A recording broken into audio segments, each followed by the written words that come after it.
Otep à tous, bien-aimés frères et sœurs. Donald Trump recule devant l'Iran. L'Iran maintient sa position.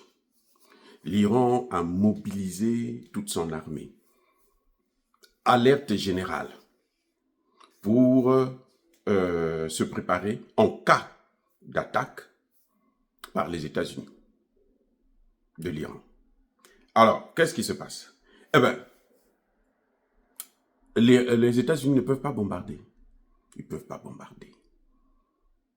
Ce serait une erreur fatale si les États-Unis commençaient encore une nouvelle guerre. Ils ont fait assez de guerres, maintenant ça suffit. En tant qu'Américains, notre argent, là, c'est pas pour aller faire des guerres. C'est pour développer l'Amérique.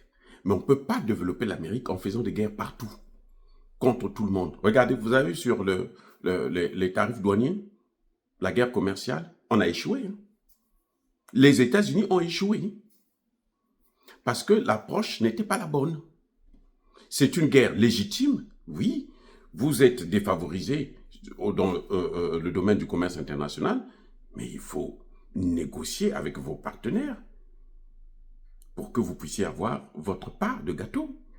Vous ne pouvez pas intimider les autres, alors que les autres ont des moyens maintenant plus colossaux. Et le monde est en train d'évoluer.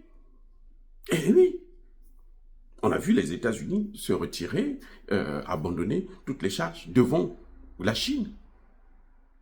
Parce que si les États-Unis n'avaient pas fait ça, si Trump ne s'était pas rétracté, eh bien, écoutez, la Chine allait mettre les États-Unis à genoux.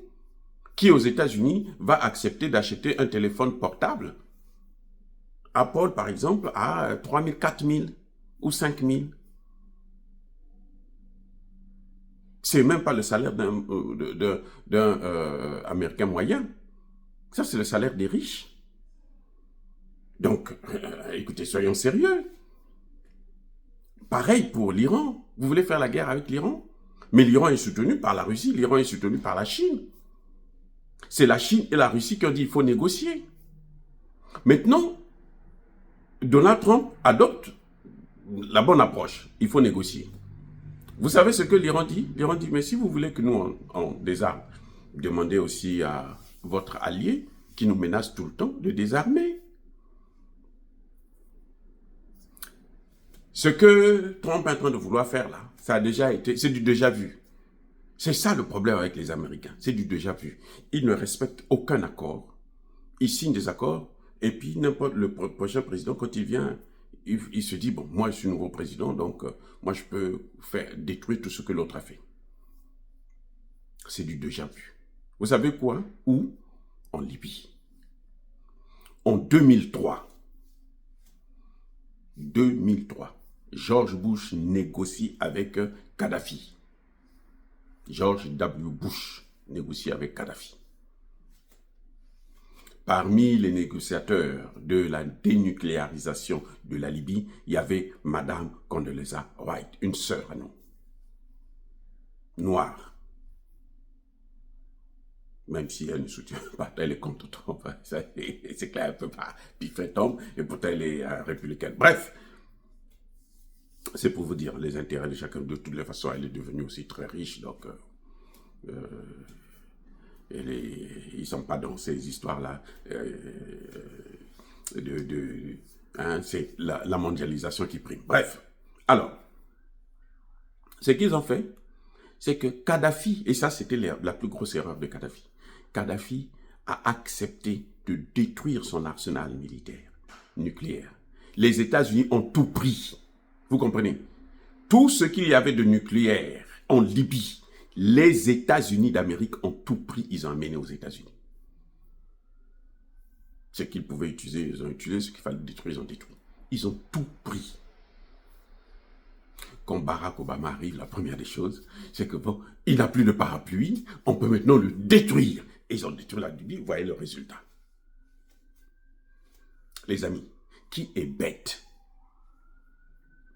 Qui n'a pas vu ce qu'on a fait à Kadhafi? Par les mêmes Américains.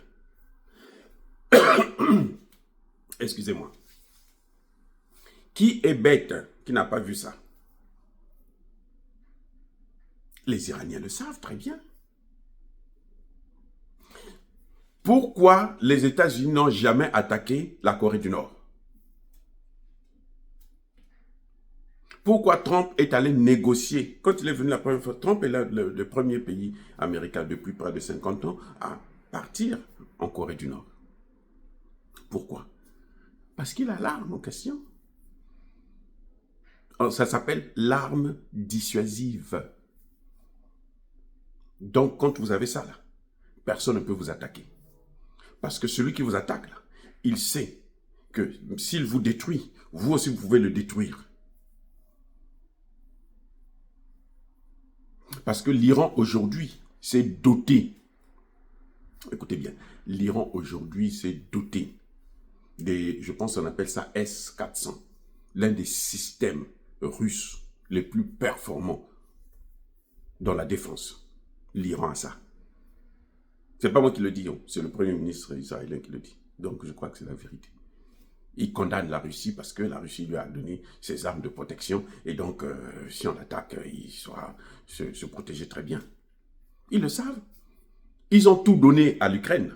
L'Ukraine n'arrive pas à détruire la Russie à cause de ça, parce qu'ils ont un système de protection qui est mieux que le dôme de fer. Vous voyez?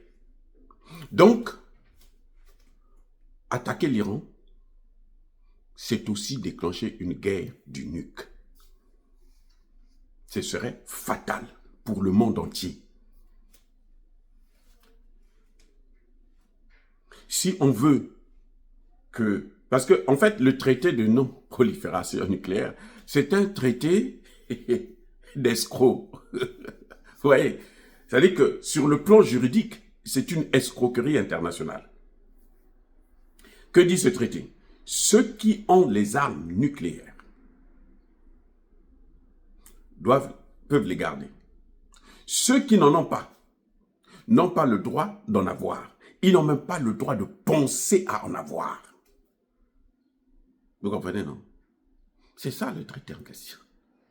La non-prolifération, c'est ça. Ceux qui ont ça, ils gardent. Ceux qui n'ont pas ça, ils n'ont pas le droit d'accéder à ça. Donc, et nous qui avions décidé, parce que ce n'est pas le monde entier qui a signé, ce sont tous les grands là qui ont signé. Et nous qui avons ça là, nous allons contrôler tous les pays du monde. Personne ne doit avoir ça. Et avec ça là, vous pouvez dominer n'importe qui. Mais la force des États-Unis, c'est quoi? Parce qu'ils ont utilisé ça au Japon. C'est depuis qu'ils ont utilisé ça au Japon que tout le monde a peur d'eux. On s'est dit, aïe, mais eux là, ils peuvent détruire. Maintenant, les autres qui ont compris, qui ont l'intelligence, la technologie, ils ont créé le leur aussi. Ils ont obtenu le leur pour dire que non, si eux, ils nous attaquent, nous aussi, on va les attaquer. Parce que cette affaire-là, celui qui attaque l'autre, là, quand tu envoies seulement, ils ont des satellites qui savent que non, il a envoyé. Et lui aussi, il envoie.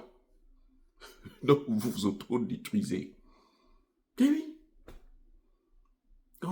Si vous n'avez pas... Et il y a peu de gens qui ont un système... Mais, attendez, maintenant, il y en a dans le système hypersonique.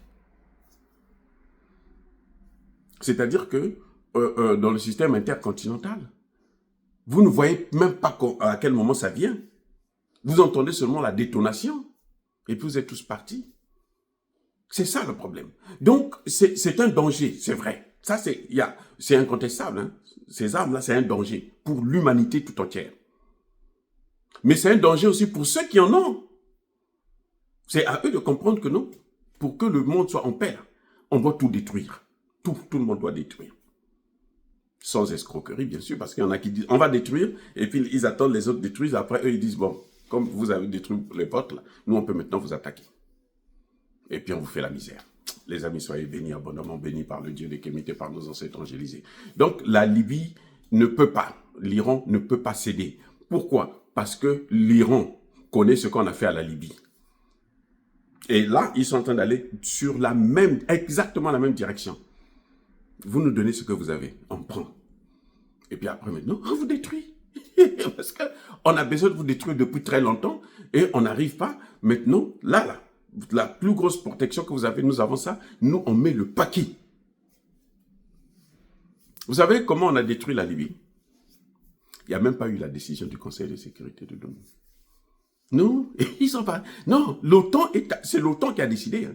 Ce n'est pas le Conseil de sécurité de l'ONU. Parce que le Conseil de sécurité de l'ONU avait demandé à ce qu'on puisse protéger Benghazi, l'espace aérien.